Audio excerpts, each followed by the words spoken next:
Morning.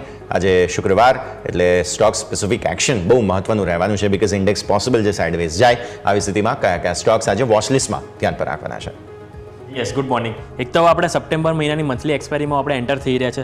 એવામાં stock specific આજે ઘણું લાંબુ લિસ્ટ છે, પરંતુ સૌપ્રથમ હું શરૂઆત કરવા માંગીશ જે ગઈકાલે ક્લોઝિંગ ફેરી આપણે હતું ચર્ચામાં રિલાયન્સ, કે રિલાયન્સની જે એજીએમ થઈ એમાં શું ચર્ચા થઈ એક વખત જોઈ લઈએ.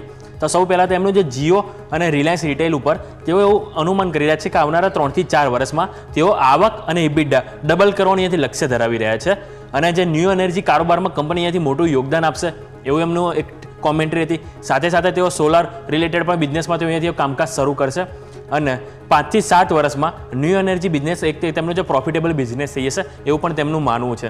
અને જે તેઓ green fuel AI base solution ગ્રોથને એક એન્જિન તરીકે માનશે કે અહીંયાથી તેમને એક મોટું એક એન્જિન પડશે ગ્રોથ માટેનું. અને સાથે કંપનીએ એજીએમ જે શરૂ થયાની પહેલાં કંપનીએ જાહેર કરી કે 5 સપ્ટેમ્બરના રોજ કંપનીની બોર્ડ બેઠકનું આયોજન છે, જેમાં તેઓ એક ઉપર એક બોનસ શેરની પણ વિચારણા કરી શકે છે. જે વાત હતી એને ગઈકાલે આપણે ઘણું એન્ટિસિપેટ કર્યું હતું, શેરમાં ઓલમોસ્ટ 18% તેજી જોવા મળી હતી. હવે જોવાનું રહેશે કે આજે આપણને કઈ રીતે એક્શન જોવા મળી શકે છે. આ વાત થઈ રિલાયન્સની. જે બાજુ સુગર સ્ટોકની ખાસ કરીને વાત કરવા માંગીશ, આજે ખાસું આપણને બઝિંગ જોવા મળી શકે. એનું કારણ એ છે કે જે એથેનોલમાં હવેથી શેરડીનું જે સિરપ હોય છે એનું પણ ઉત્પાદનમાં ઉપયોગ કરી શકાશે, એના માટે એક મંજૂરી મળી ગઈ છે. અને સરકારે એથેનોલની ઉત્પાદનની જે સીમા હતી જે એને પણ અહીંયાથી હટાવી દીધી છે, જે એક સારી વાત છે. અને જે નવી પોલિસી છે એના હેઠળ હવેથી જે બી હેવી અને સી હેવી આ એક સેગમેન્ટ છે કે જેમાં મોલેસીસના ઉત્પાદનને પણ એક ફાઇનલી મંજૂરી મળી ગઈ છે. અને હવેથી જે સુગર મિલ અને જે ડિસ્ટિલરીઝ હવે ઓએમસીને વધુ સપ્લાય આપી શકશે આ સમાચાર બાદ. અને આ વર્ષે શેરડી અને ખાંડ આના જે ઉત્પાદન તો સતત વધી રહ્યું છે, તો હવે એના બાદ આજે એક ચર્ચામાં છે, તો સ્વાભાવિક છે કે આજે આપણને સુગર સ્ટોકમાં મોટી એવી એક્શન જોવા મળી શકે છે. નેક્સ્ટ વાત કરવા માંગીશ ટાટા સ્ટીલ. ટાટા સ્ટીલમાં સમાચાર એવા છે કે એમની જે ટીપી પર એટલે કે ટાટા પાવર રિન્યુએબલ એનર્જીની એક સબસિડિયરી છે કે તેમાં તેઓ 26% હિસ્સો અહીંયાથી ખરીદવા જઈ રહ્યા છે, જે કુલ રૂપિયા 1.3 લાખમાં ખરીદ્યો હિસ્સો એટલે કે 13,000 ઇક્વિટીનું અહીંયાથી તેઓ અધિકરણ કર્યું છે. આ એક સમાચાર છે ટાટા સ્ટીલમાં. નેક્સ્ટ વાત કરવા માંગીશ એનટીપીસી. એનટીપીસીમાં પણ એમની જે સબસિડિયરી કંપની છે એનટીપીસી રિન્યુએબલ એનર્જી, તેઓ એક બેન્સારામાં સોલાર પીવી પ્રોજેક્ટમાં કોમર્શિયલ ઓપરેશન અહીંયાથી એક શરૂ કર્યું છે, જેઓ જેસલમેર અને રાજસ્થાનમાં એક પ્રોજેક્ટ આવેલો છે. અને જે 320 મેગાવોલ્ટ જે કેપેસિટીમાંથી ઓલમોસ્ટ 160 મેગાવોલ્ટ કેપેસિટીનું કામકાજ તેઓ અહીંયાથી શરૂ કરી દીધું છે. એટલે કે એનટીપીસી તમારા સમાચાર હોવો જોઈએ. અને જે એનટીપીસીની કુલ ઇન્સ્ટોલ કરાયેલી જે કેપેસિટી 76,294 મેગાવોલ્ટ પર પહોંચી ગઈ છે આ સાથે જ. એટલે નેક્સ્ટ વાત કરવા માંગી સ્પાઇસજેટ. સ્પાઇસજેટમાં આજે આપણને થોડી નિરાશા જોવા મળી શકે છે, કારણ કે કંપની ઉપર એક મુશ્કેલીના વાદળો છવાઈ રહ્યા છે.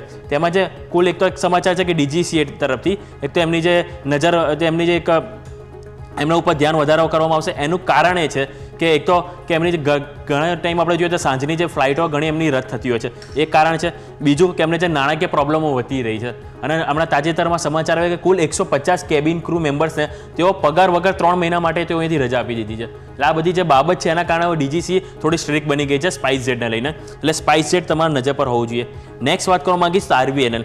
આરવીએનએલને પટેલ એન્જિનિયરિંગ સાથે એમઓયુ સાઇન કર્યા છે કે ભારત અને વિદેશમાં હાઇડ્રો અને અન્ય ઇન્ફ્રા પ્રોજેક્ટ્સ માટે અહીંયાથી સ્પેસિફિક તેઓ કરાર ત્યાં જોવા મળ્યા છે. એટલે કે આરવીએનએલ તમારે ફોકસ રહેવું જોઈએ.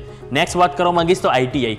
તો આઈટીઆઈ તમારે એટલે ફોકસ રહેવું જોઈએ કે પશ્ચિમ બંગાળમાં સૌ પ્રથમ વખત પશ્ચિમ બંગાળ ચૂંટણી પંચ તરફથી તેઓને ઈ વોટિંગ મશીન માટે ઓર્ડર મળ્યો છે. કુલ છે ને 500 ઈ વોટિંગ મશીન માટે અહીંયાથી ઓર્ડર મળ્યો છે. એટલે જે એક સારી વાત છે, કારણ કે સૌ પ્રથમ વખત કંપનીને અહીંયાથી પશ્ચિમ બંગાળ ચૂંટણી પંચ તરફથી ઓર્ડર મળ્યો છે. નેક્સ્ટ વાત કરવા માંગીશ એલઆઈસી અને શિપિંગ કોર્પોરેશન. આ બંનેમાં એક સેમ સમાચાર છે. સમાચાર એવા છે કે મહારાષ્ટ્ર જીએસટી વિભાગ તરફથી નાણાકીય વર્ષ 2020 માટે રૂપિયા 605.6 કરોડની જીએસટી ડિમાન્ડ મળી છે.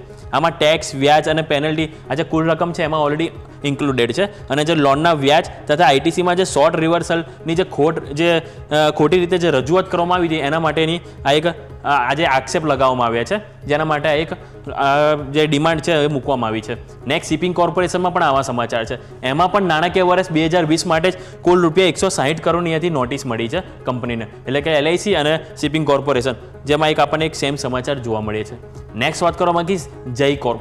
જય કોર્પમાં રૂપિયા 29.44 લાખ શેર્સની અહીંયાથી બાયબેકને ફાઇનલી મંજૂરી મળી ગઈ છે. એમાં ₹177.8 કરોડ અહીંયાથી બાયબેક થતું જોવા મળશે અને જે બાયબેકની જે ઇન્ડિકેટિવ પ્રાઇસ છે એ ₹400 પર આપણને એક જોવા મળી રહી છે અને જે બાયબેકની જે રેકોર્ડ ડેટ છે એ 10 સપ્ટેમ્બર આપણને રહેશે એટલે કે 10 સપ્ટેમ્બર તમારે ધ્યાનમાં રાખવાનું રહેશે બાયબેક માટે. નેક્સ્ટ રેલિસ ઇન્ડિયામાં સમાચાર એવા છે કે જે ભાસ્કર ભટ્ટ જે કંપનીના ડિરેક્ટર અને ચેરમેન હતા તેઓ અહીંયાથી એમનું પદ છોડ્યું છે અને 30 ઓગસ્ટે આ પરિવર્તન લાગુ પડશે એટલે અહીંયા આપણે એક ધ્યાન રાખીશું. સાથે લેમન ટ્રી કે લાસ્ટ 1-2 વીકમાં આપણે જોયું તો કંપની તરફથી ઓલરેડી લાસ્ટમાં સુરત અને બીજી એક સિટીમાં પણ આપણે કંપનીને રિસોર્ટ કે એક આપણે એગ્રીમેન્ટ સાઇન કર્યા હતા જેવા અહીંયા આપણને અયોધ્યામાં જોવા મળે છે કે અયોધ્યામાં 72 રૂમની પ્રોપર્ટી માટે લાયસન્સ એગ્રીમેન્ટ કર્યા છે અને જે કાર્નેશન હોટેલ નામની એક સબસિડિયરી આ છે એમની જે સબસિડિયરી છે આ પ્રોપર્ટીને મેનેજ કરતું જોવા મળશે અને કે નાણાકીય વર્ષ 2026માં આ પ્રોપર્ટીનું કામકાજ કોમર્શિયલ ઓપરેશન શરૂ થશે.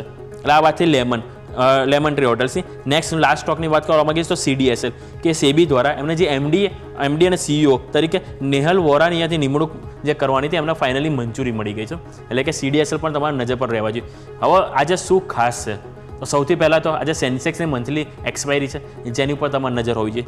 નેક્સ્ટ વાત કરવા માંગીશ તો આજે સાંજે 5 વાગ્યે ભારતના GDPના આંકડા આવવાના છે કે જેની ઉપર તમારી ખાસ નજર રહેવી જોઈએ.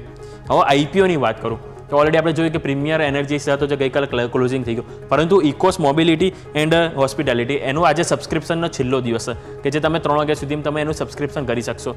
પરંતુ આજે એક નવો IPOની શરૂઆત થઈ છે જે બાજાર સ્ટાઇલ રિટેલ IPOનું આજથી એક સબસ્ક્રિપ્શન માટે ઓપન થયો છે જે તમે 3 સપ્ટેમ્બર સુધી તમે એનું સબસ્ક્રિપ કરી શકશો.